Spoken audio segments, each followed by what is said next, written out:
So this is the crank off of the winch I got to raise and lower my hydraulic press table, but it's basically the same as the one for my deer feeder in West Virginia. So I think what I'm going to do is make a new handle for that one.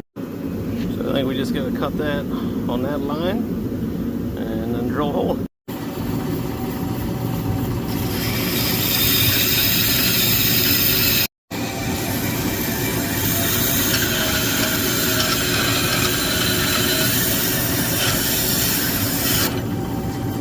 I think that's close enough.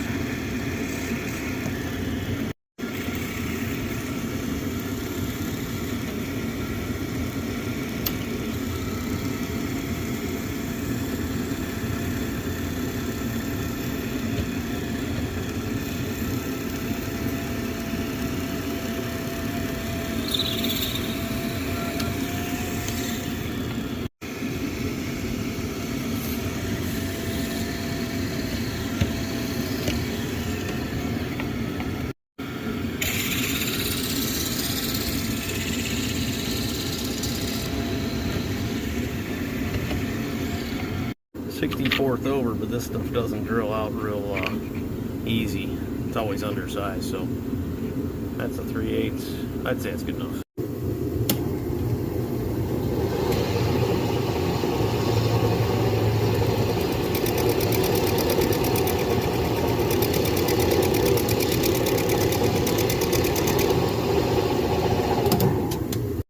Well, it slips and we put a washer on it. It seems to be all right now, so let's see if we can get her trimmed down a bit here.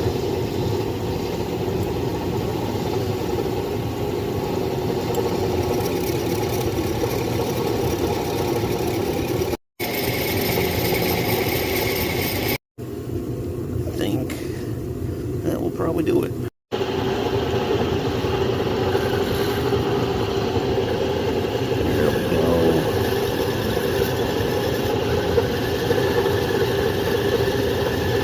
Tried hard enough to get it in the lathe cleaned up before. You don't have to. This will do it right here. Of course.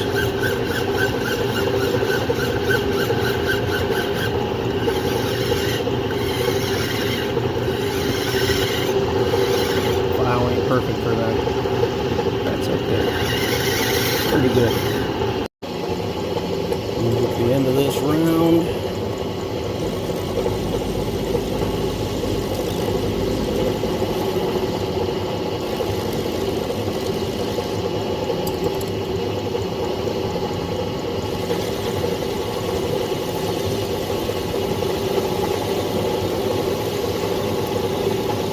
Getting a complete swarf coming off of that, so I know it's full depth.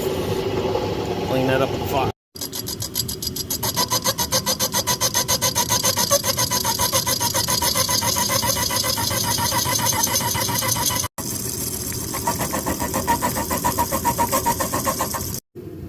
I think that will do what I want it to do.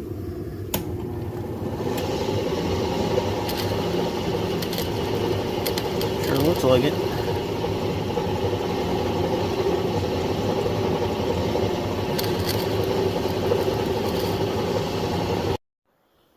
Alright, so I got the handle up here, and all I got to do is decide how far out I want the new handle to go.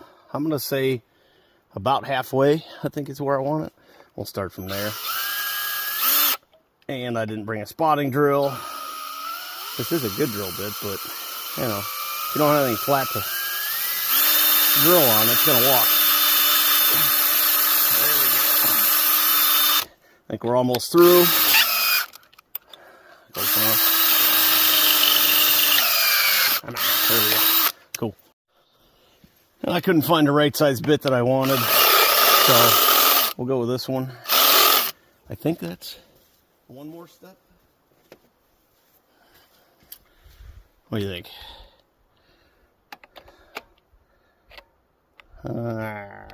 Yeah. I can't read what size that actually is. Pretty sure one more.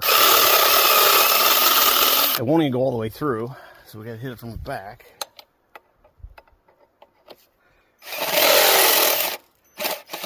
which also takes off the burr, so that's nice. All right, we'll see how hard this is going to be. Just running the tap straight in. Chinese tap. We'll see if we can get it done without breaking it, huh? That's pretty good already, honestly. Got us surprised. If I can get the drill tight enough on the tap, I think we'll be there. Oh man, come on.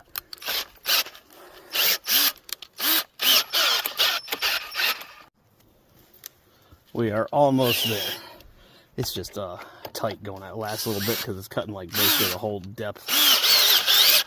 I can't get the tap tight enough on the drill. Finally, I think we're there. Yeah. All right. Only pretty much destroyed that tap. Get all that. There's a bunch of the tap, yeah, inside there. Oh well. So we'll have to see if that tap held up enough to actually cut threads that are usable. Sometimes not so much with those Chinese taps. You never really know. See, that's already tighter than it should be. So a little cheater method is you take a bolt and you grind a slot in it. Try to make basically a tap out of it, or like a self-tapping screw kind of setup. And that just helps kind of clean out the threads as you run a bolt in. So that is getting tight. We'll see how well it works, huh? And you can really only cut one direction with it, just like a regular tap. But you do have the option at least to run it through from the other side sometimes. So that kind of cuts the other direction.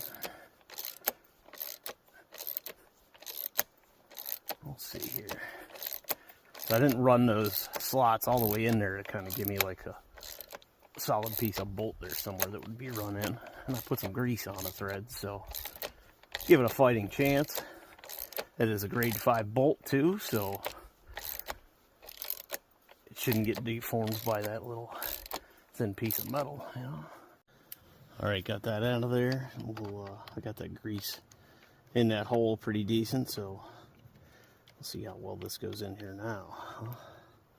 Still pretty tight, a lot tighter than I'd like, so I'm not going to force it. I'm going to work that again, see if we can get it better. All right, so I think maybe this time we'll have it. What I did was I ran that other bolt that I made to be a tap or a thread chaser, I guess. I ran that through it again. Still didn't like it, so I took the handle off of this and ran it in there with a pair of vice grips locked on it, which might chew up the handle just a little bit where it runs on the handle, but I don't think that'll be a problem because, well, one, I tried to clean it up some, but the handle itself is at Delrin, and it's kind of self-lubricating, if you will, so I think we're going to be okay. I think we got about a full turn there. That jam nut turn to loosen up, or to tighten that. So, yeah, that's a whole lot easier. All right, so I don't have my cordless right angle grinder here. So I'm going to leave this on here in case I want to move it back and forth, maybe an inch one direction or the other. But I can take that drill I had and drill out the back of this rivet so it's not attached anymore. So that rivet is hard, but I think I'll be able to clean it up here